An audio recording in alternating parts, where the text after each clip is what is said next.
Hey guys, ito po yung mga tinda kong spices. Meron din po ako ditong mga black fungus, shiitake dried mushroom. Nandito na po lahat yung mga hinahanap-hanap ninyong mga spices.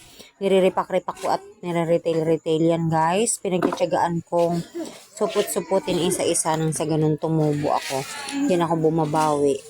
Mga paminta ko guys, nandyan, paprika, chili powder, chili flakes, ayan, nandyan na din, at swete na buto at swete powder, may turmeric powder, curry powder, lahat ng powder nandyan na, ayan.